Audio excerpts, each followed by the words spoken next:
Alright guys, what's up? It's that Yu-Gi-Oh guy Cameron here, and I'm here with you with a brand new deck video. Now as you can see I have a lot of cards out here, but that is not the topic. It's these ones right here.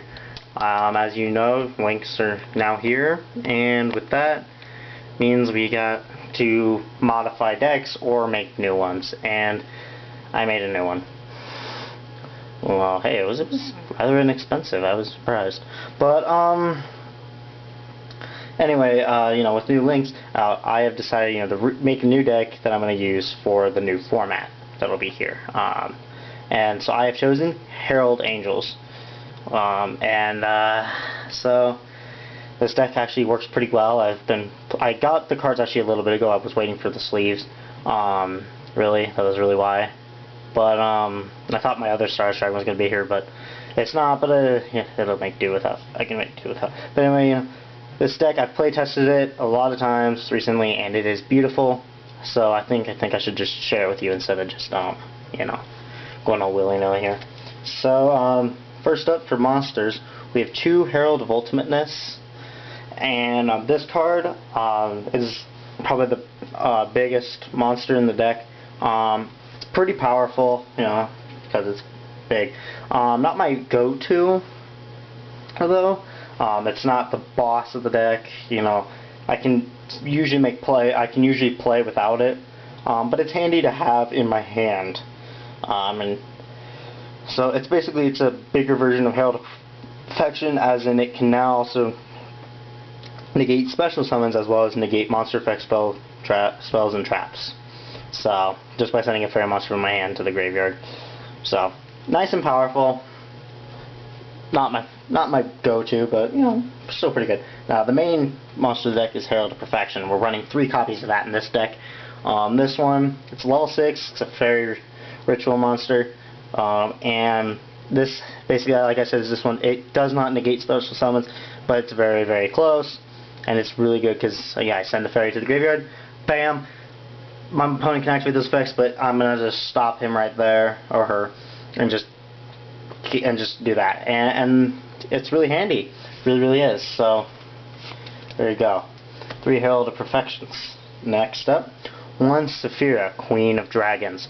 Now this card stands out as in it is not a fairy monster. It is level 6, and a ritual, but it is a dragon. But that isn't too bad when I look at its effect. Its effect is basically at the end of the turn, if I ritual summon this card, or if I send a fairy monster from my hand or deck to the graveyard, I can either draw 2 cards and discard 1, discard 1 random card from my opponent's hand, or I can add 1 light monster from my graveyard to my hand. I prefer option 3, but sometimes option 2 or even 1 is handy, because it's good to recycle after Herald of Perfection, to clean up the graveyard and pull those monsters back out, rather than just keep sending them to the graveyard, because eventually you're going to run out. There's only so many monsters in this deck, so you really have to keep them going. So yeah, that's why she's in there. I play tested with a little bit with Venu, Bright Bird of Divinity. It's a level 8, but it's a fairy, and its effect basically, if it's sent to the graveyard, you can basically pull it back out and stuff. But it's a level 8, so it's a lot harder to use. Made the deck a lot less consistent. Next up, we have 3 Cyber Angel Ben 10. This is the Cyber Angel part of the deck, as well as another monster. This one, I don't usually ritual summon the Ben 10 or Ida 10 in the deck. Usually I use them for the tributes of Saphira and then my Heralds. And then also for the effects of the Heralds. And when this one is tributed for ritual summon, I get to basically add 1 fairy monster from my deck to my hand. So that's pretty handy. And then Ida 10, which we have 3 copies of. Very similar, level 6, it basically, when it's used to tribute, when it's tributed, my ritual monsters all gain 1,000 attack and defense, all the ones that are on the field. So pretty handy.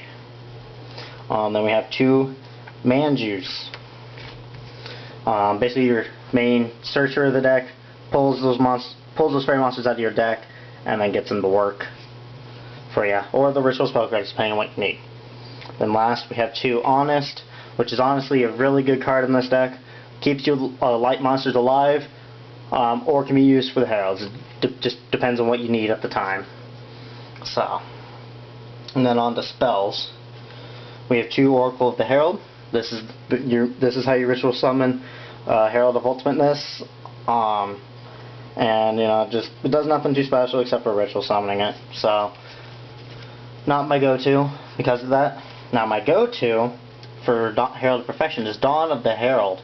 I love this one because it not only does a ritual summon Herald of Perfection, but it also, I can banish, after I do that, I can banish this card from my graveyard and add the monster I tributed back to my hand, which is awesome because I can start using Herald of Perfection's effect right off the bat, or I have an extra one in my hand now.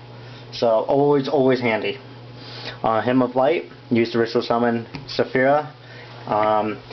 Just summons it, but then also if this card's in the graveyard and a ritual monster will be destroyed by battle or by card effect, I can banish this card instead from my graveyard. So keeps ritual monsters alive because sometimes you just need that one turn. Now I have 2 copies of Machine Angel Ritual, and now it's in here. Now I said I don't try usually ritual summon the 2, either 10 or Ben 10, but these 2 are in here in case I need to, if I really need a quick search or I need something, or because I have Ritual Sanctuary in here. Yeah, big surprise. And it's good, to discard. It's good to just have in the hand, for that effect. So just kind of, it helps circulate, and it works actually. With that, it really does work. So there you go. Now we have 1 copy of Sprite's Blessing. Now this is good if you don't have Oracle of the Herald, Dawn of the Herald, Hymns Light, or Machine Angel Ritual. This is just an all-around card that just ritual summons any of the cards in this deck, any light ritual monster for the exact cost. That's all it is. Now we have 3 copies of Pre-Preparation of Rites. Probably one of the more expensive cards of the deck. But it's good. It adds a ritual spell card from my deck to my hand, and then I can add 1 ritual monster whose name is listed on that spell card from my deck or graveyard to my hand. So it's good to start setting up plays right off the bat. Then I have 1 Preparation of Rites. Add 1 level 7 or lower ritual monster from my deck to my hand, and then I add 1 ritual spell from my graveyard to my hand. So again, this is good for later in the game. If I need another fairy monster in my hand, and spell card, to get Ritual Sanctuary, so I can get another spell card out, another ritual fairy monster. It's perfect. It really is. Really handy. Next up, another pretty expensive card for the deck. Now I'm saying something because it's a budget deck, and which is impressive. This deck I probably spent the most on compared to any other deck. 3 Ritual Sanctuary. I can basically once per turn I can send the spell card from my hand to the graveyard. I can add 1 ritual monster, well, 1 light ritual monster, or 1 ritual spell card from my deck to my hand. And then also I can shuffle any number of spell cards from my graveyard into the deck, and then special summon from my graveyard a ritual monster, well, light fairy type monster actually, from my graveyard whose levels equal those exact amount of cards set. Back to the deck, so that's good for refilling my deck because it will get low, and it also gets another card on the field quick. So good, use it with Honest, because then you can get the level 4, and then it goes back to your hand. So really handy. Then of course 3 Terraformings, because you got to get that Ritual Sanctuary out, and then also use Ritual Sanctuary's effect. Yeah. Nothing really needs to be set there. And 1 Dark Hole. I have Dark Hole in here. Sometimes I do need a quick sweep of the field, and then I can restart from there. This deck's pretty good about that, especially early in the game. But I can also use this to bring out my Stardust Dragon if I need to. And so it has a multitude amount of levels, and now that we have Dark Hole back, it's always good to have. 1 Mystical Space Typhoon. Just a quick removal if I need 1 quick. Really handy. I also do have 1 copy of Twin Twisters, and now all these spells and traps are there. All these spells are there for either their main use or if I need Ritual Sanctuary really quick. Twin Twisters, of course, really handy. Discards a card, but gets rid of 2 spells and traps, so awesome. And then 1 Upstart Goblin, really good to draw an extra card, and then so. Now for traps, there's 3 traps. This is a 42 card deck, for those of you who may be counting or want to know. This is 42 cards, but if it was back down to 40, it would actually be a little easier to deck out. So I have 1 copy of Divine Wrath. It does basically the exact same thing as Herald of Perfection, but except it's just for effect monsters. This is good if I don't have Herald or I don't have a fairy monster in my hand, but I have something else. So just a good go-to. Always nice to set too, just to bluff. 1 negate attack, because there will be occasionally maybe a time where I don't have anything on the field, or what I have on the field is really weak and I need to wait another turn to build up. So pretty handy. Now remember, this is my build, so what I do here is what works for me and what I found I like. May not work for you, or you don't like it, and that's totally okay. Now last, I have 1 copy of Starlight Road. Now like I said, Dark Hole will help get Stardust Stricken. This is it. Or if my opponent, is going to. Because if my opponent's not going to, well, I'm going to bring it out. So either way, Stardust Stricken is going to be coming out eventually. So, Starlight Road, folks. And yeah, and then last, I'm going to have 2 Stardust Dragons in here.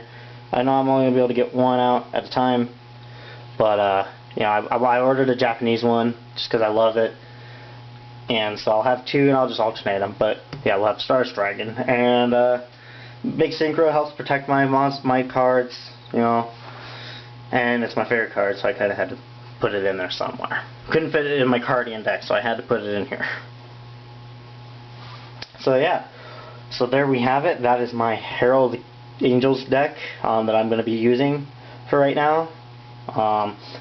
I'm looking to, once Code of the Duelist comes out, maybe add some new links to the deck. We'll just see what happens. So thank you guys for watching. I hope you really enjoyed this. I hope you found it really interesting. I'm really trying to get more excited about these videos. I found I had some really exciting stuff right now, and I'm really excited about this deck. I'm a lot more excited about the Flower Guardians than I ever was. So this one just is so good, I found. So yeah, thank you for watching. I guess I will see you guys later. Until then, have a nice time. Bye. Oh.